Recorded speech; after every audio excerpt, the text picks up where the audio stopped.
Kind and brave, that's our way. Nice to see you here today. Hello everybody. I hope you've had a lovely day today and again managed to get out and get some fresh air. We are going to start with chapter 4 of James and the Giant Peach. Me and Seti Lama are me and Seti Lama are ready to go, aren't we, Seti Lama? Right, okay. Everybody ready? Good. Off we go. James Henry Trotter stood there, clutching the bag and staring at the old man. "And now," the old man said, "all you've got to do is this. Take a large jug of water and pour all the little green things into it. Then, very slowly, one by one, add 10 hairs from your own head. That sets them off. It gets them going. In a couple of minutes, the water will begin to froth and bubble furiously. And as soon as that happens, you must quickly drink it all down, the whole jugful, in one gulp. And then, my dear, you will feel it churning and boiling in your stomach, and steam will start to come out of your mouth, and immediately after that, marvellous things will start happening to you. Fabulous, unbelievable things. And you will never be miserable again in your life. Because you are miserable, aren't you? You needn't tell me. I know all about it. Now, off you go and do exactly as I say. And don't whisper a word of this to those two horrible aunts of yours. Not a word. And don't let those green things in there get away from you either. Because if they do escape, then they will be working their magic upon somebody else instead of upon you. And that isn't what you want at all, is it, my dear? Whoever they meet first, be it bug, insect, animal, or tree, that will be the one who gets the full power of their magic. So hold the bag tight. Don't tear the paper. Off you go.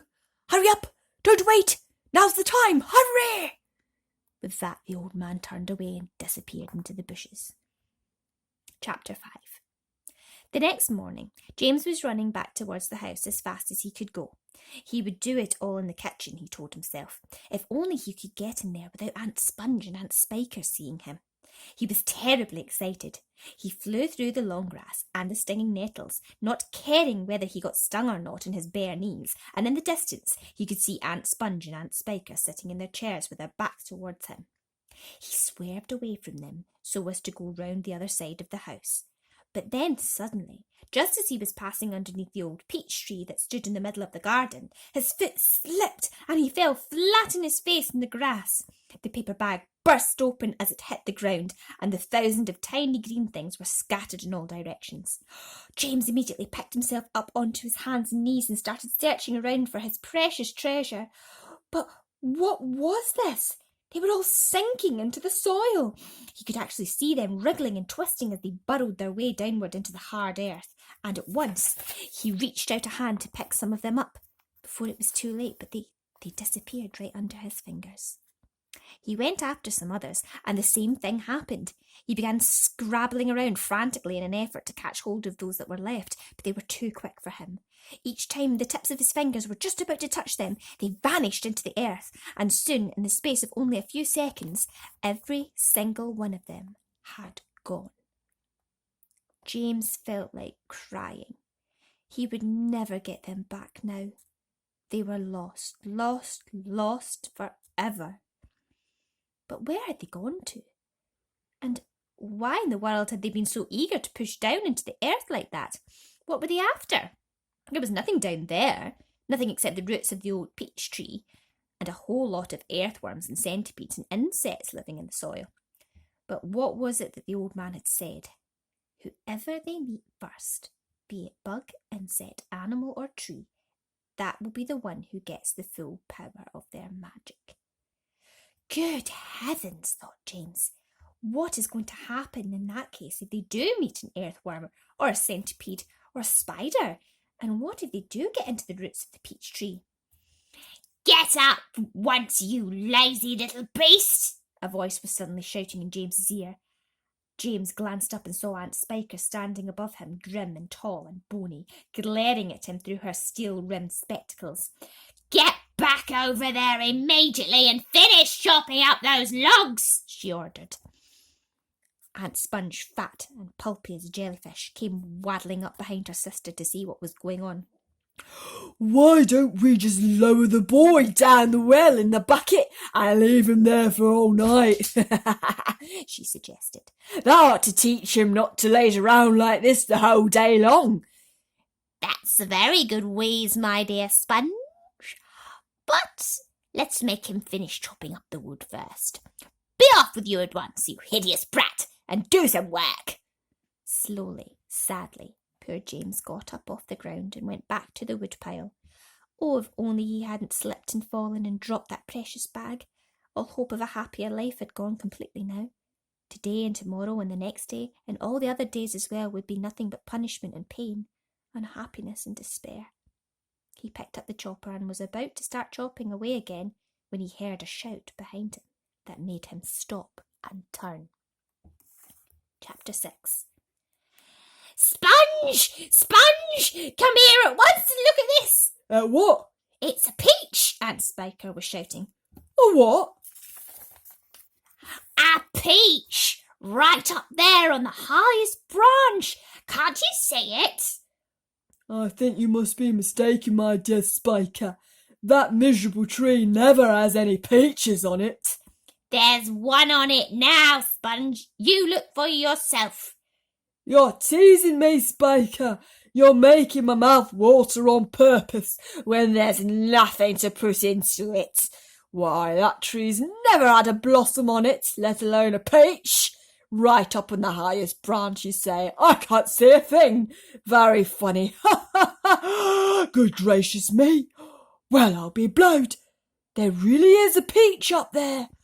"A nice big one too," Aunt Spiker said. "A beauty. A beauty," Aunt Sponge cried out. At this point, James slowly put his chopper and turned and looked at the two women who were standing underneath the peach tree. Something is about to happen, he told himself. Something peculiar is about to happen any moment. He hadn't the faintest idea what it might be, but he could feel it in his bones that something was going to happen soon. He could feel it in the air around him, in the sudden stillness that had fallen upon the garden. James tiptoed a little closer to the tree. The ants were not talking now. They were just standing there staring at the peach. There was not a sound anywhere, not even a breath of wind, and overhead the sun blazed down from them. "It looks ripe to me," Aunt Spiker said, breaking the silence. "Then why don't we eat it?" Aunt Sponge suggested, licking her thick lips. "We can have half each. Hey you, James, come over here at once and climb this tree." James came running over.